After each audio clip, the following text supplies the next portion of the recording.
Hello friends, स्वागत है आपका अपने चैनल हिंदी साहित्य एवं व्याकरण में।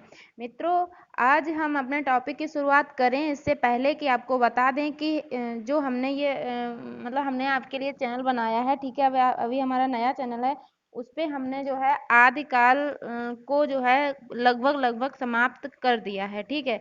जो कि हमने आपको क्वेश्चन आंसर से किया है ऐसा, ठीक है।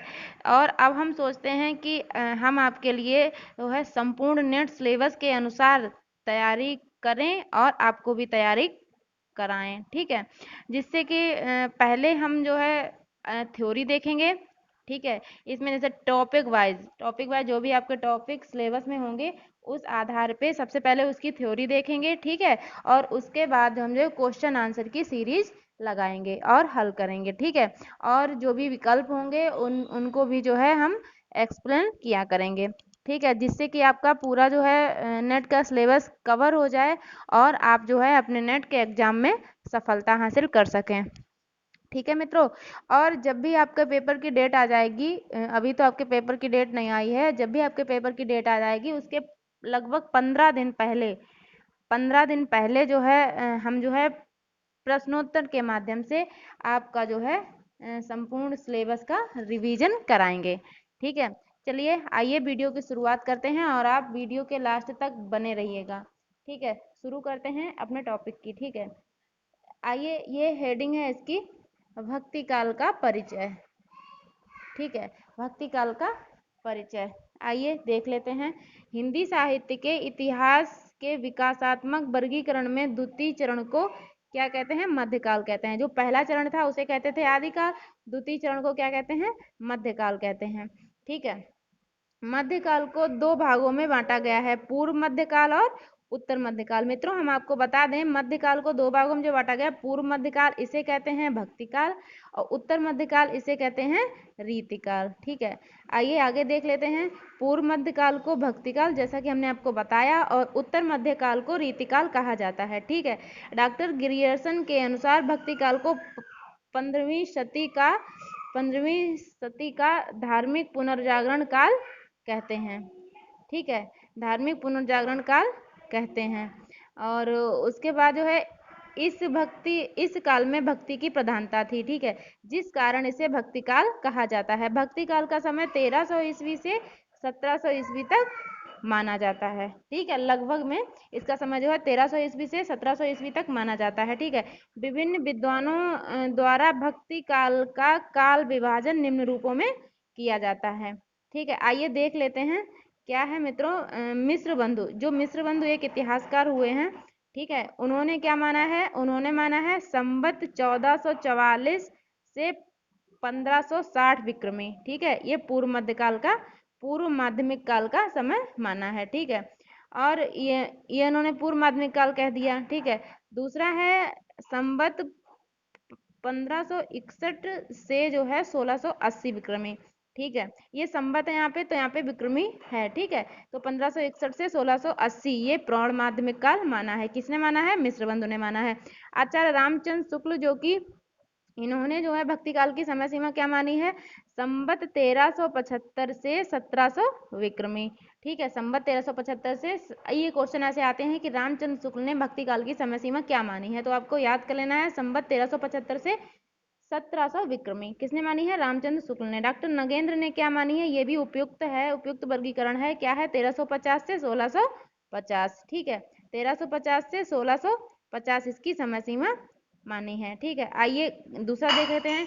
डॉक्टर गणपति चंद्र गुप्त ने भक्ति काल की समय सीमा नहीं, संवत नहीं है मित्रों, यहाँ पे सन है, ये मिस्टेक है मित्रों। ये संवत नहीं है, सन है। सन 1350 से 1500 ईस्वी मानी है, ठीक है। डॉक्टर राम कुमार वर्मा ने संवत 1375 से 1700 विक्रमी इसका भक्ति काल का माना है, ठीक है। आइए आगे देख लेते हैं मित्रों। देखिए भक्ति आंदोलन, ये देखिए भक्ति ये भक्ति आंदोलन के उदय के सामाजिक और सांस्कृतिक कारण, ये टॉपिक मित्रों बहुत इंपॉर्टेंट है। ये आपके नेट सिलेबस में टॉपिक दिया गया है, उसी आधार पे हम यहाँ पे अध्ययन कर रहे हैं। ठीक है, जो भी टॉपिक हम आपको बताएंगे वो सिलेबस के अकॉर्डिंग ही होंगे। किसी भी सब्जेक्ट से नेट जेआरएफ या किसी भी एग्जाम्स की तैयारी करने के लिए मित्रों सर्वप्रथम उसका सिलेबस सामने रख के ही हमें तैयारी करनी चाहिए। ये एक बेस्ट तैयारी होती है। सेल्फ स्टडी के लिए भी यही हम जो है विधि अपनाते हैं, इसी के आधार पर तैयारी करते हैं, और इसके बाद जो है जब हम इस आधार पर तैयारी करते हैं तो हम निश्चित रूप से सफल होते हैं। ठीक है, तो जो भी टॉपिक हम आपको यहाँ पे पढ़ाएंगे वो आपके सब्जेक्ट क्या नाम वो आपके सिलेबस के अनुसार ही पढ़ाएंगे। ठीक है मित्रों, आपको ध्यान देना है। आइए देख लेते हैं क्या है भक्ति का उदय के सामाजिक सांस्कृतिक कारण। ये बहुत इंपॉर्टेंट टॉपिक है। ठीक है मित्रों, आइए देख लेते हैं क्या है। भक्ति काल के विषय में जानने से पूर्व हमें भक्ति भावना की परंपरा और परिवेश की जानकारी होना आवश्यक है। भक्ति का प्रारंभ कहाँ से हुआ? भक्ति का सर्वप्रथम उल्लेख उपनिषद से में मिलता है। पूजा को भक्ति का साधन माना गया है। पंचरात्र, इसमें कौन कौन से आते हैं? पंचरात्र में परम तत्व, मुक्ति, युक्ति, योग और विषय का भावना के विकास में महत्वपूर्ण स्थान है। ठीक है, आपको समझ में आ रहा होगा। ठीक है, भक्ति भावना मूलतः दक्षिण भारत से उत्पन्न हुई थी। बहुत इंपॉर्टेंट है, भक्ति भावना मूलतः दक्षिण भारत से उत्पन्न हुई थी। ठीक है, रामानुजाचार्य ने शास्त्रीय पद्धति से सगुण भक्ति का निरूपण किया। रामानुजाचार्य ने शास्त्रीय पद्धति से भक्ति में जो है सगुण भक्ति का निरूपण किया, जिससे जनता भक्ति मार्ग पर चलने लगी। ठीक है, जिससे जनता भक्ति मार्ग पर चलने लगी। भक्ति आंदोलन की पृष्ठभूमि तैयार करने में कुछ आचार्यों का भी उल्लेखनीय योगदान रहा है। कुछ आचार्यों का भी, जिनमें मुख्यतः मध्वाचार्य, रामानंद एक वो आचार्य थे जो दक्षिण भारत में जब भक्ति उत्पन्न हुई थी, ये लिखा है, उसे उत्तर भारत में लाने का श्रेय किसे जाता है? रामानंद को जाता है। ठीक है, वल्लभाचार्य और नामदेव। ठीक है मित्रों, आइए देख लेते हैं। और जयदेव, ठीक है, रामानंद जो भी आचार्य थे वो, और जयदेव आदि रहे हैं आचार्य किसको? भक्ति काल को आगे बढ़ाने में, भक्ति को आगे बढ़ाने में। ठीक है, मध्वाचार्य ने गुजरात में द्वैतवादी वैष्णव संप्रदाय तथा मध्वाचार्य ने गुजरात में द्वैतवादी वैष्णव संप्रदाय तथा रामानंद ने रामानंदी संप्रदाय का शुभारंभ किया। ठीक है, इनका जो मध्वाचार्य हैं, मध्वाचार्य का संप्रदाय है कौन सा है? द्वैतवादी है, जो वैष्णव संप्रदाय है। हम आगे आपको पढ़ाएंगे। ठीक है, विस्तार से।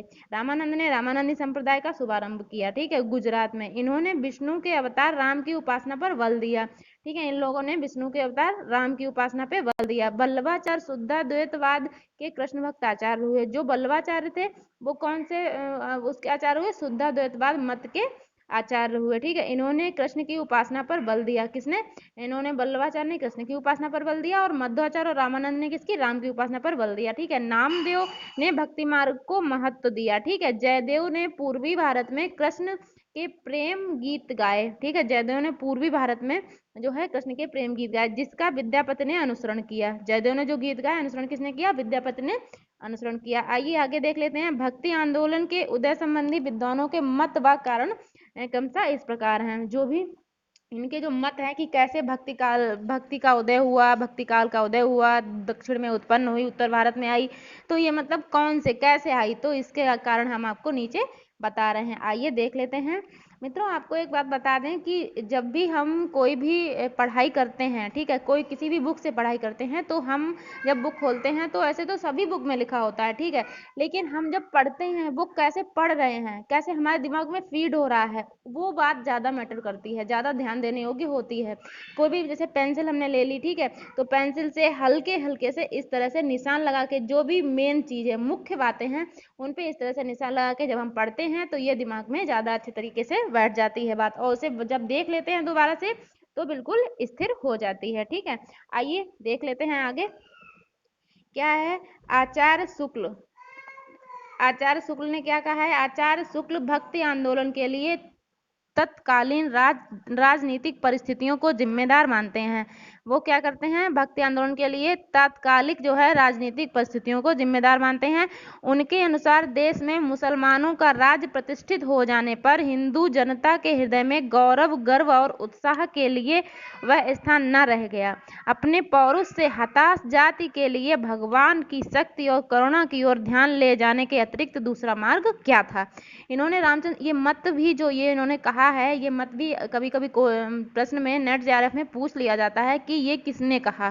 ठीक है, कि जो हताश जाति हो गई थी, हताश हो गए थे, उन्हें गौरव गर्व उत्साह के लिए कोई स्थान नहीं रह गया था, तो इन्होंने जो है और इस कारण से भक्ति के अतिरिक्त और दूसरा मार्ग क्या था। मतलब जैसे जब हम परेशान हो जाते हैं, निराश हो जाते हैं, तो हमको सिर्फ भगवान दिखाई देते हैं। ये बात किसने मानी? रामचंद्र शुक्ल ने मानी है। आइए दूसरी देख लेते हैं। दूसरा देख लेते हैं हजारी प्रसाद द्विवेदी। हजारी प्रसाद द्विवेदी ने क्या कहा? भक्ति आंदोलन का प्रारंभ हिंदुओं की पराजित मनोवृत्ति को नहीं मानते हैं। कौन? हजारी प्रसाद द्विवेदी। वे कहते हैं कि मुसलमानों के अत्याचार से यदि भक्त की भावधारा को उमड़ना था तो पहले उसे सिंध में और फिर उसे उत्तर भारत में प्रकट होना चाहिए था, पर हुई कहाँ? दक्षिण में। ठीक है, इन्होंने इनके मत का खंडन किया है और इन्होंने अपनी बात रख दी है। ठीक है, जॉर्ज ग्रियर्सन ने क्या कहा? जॉर्ज ग्रियर्सन ने कहा है मित्रों, जॉर्ज ग्रियर्सन ने कहा है कि जॉर्ज ग्रियर्सन ने कि भक्ति आंदोलन को क्या ये मित्रों क्वेश्चन पूछ लिया जाता है, ये तो सुपर टेट में भी पूछ लिया जाता है, टीजीटी पीजीटी और ये नेट जेआरएफ के लिए तो बहुत ही इंपॉर्टेंट है। ठीक है, क्या है? जॉर्ज ग्रियर्सन ने क्या कहा? नोट कर लेना आपको। भक्ति आंदोलन को ईसाइयत की देन मानते हैं। ठीक है, जो भी हमने अपने प्रश्न के माध्यम से जो हमने आपको थोड़ा सा भक्तिकाल कराया है, उसमें हमने ये प्रश्न दिए हैं आपको। ठीक है, अगर आपने नहीं देखे हो तो आप जो है हम आपको डिस्क्रिप्शन में लिंक दे देंगे, आप उससे जो है ये क्वेश्चन देख सकते हैं। ठीक है, भक्तिकाल की जो हमने अन्य थोड़े से संत काव्य के कुछ प्रश्न बनाए हैं वो हम आपको दे देंगे। ठीक है, आइए परंतु द्विवेदी युग जो है परंतु द्विवेदी इनके मत को स्वीकार नहीं करते हैं। आचार्य हजारी प्रसाद द्विवेदी भक्ति का सूत्रपात करने का श्रेय आलवार भक्तों को ही देते हैं। ठीक है, जो द्विवेदी हैं हजारी प्रसाद द्विवेदी, वो क्या करते हैं कि जो भक्ति का सूत्रपात स्वीकार करने का श्रेय किसे देते हैं? आलवार भक्तों को ही देते हैं। ठीक है, कारण जो भी हो निष्कर्षतः हम यह कह सकते हैं कि भक्ति का सूत्रपात दक्षिण भारत से हुआ तथा दक्षिण भारत से ही इसका प्रचार प्रसार उत्तर भारत में हुआ। ठीक है, ये बात बिल्कुल सही है।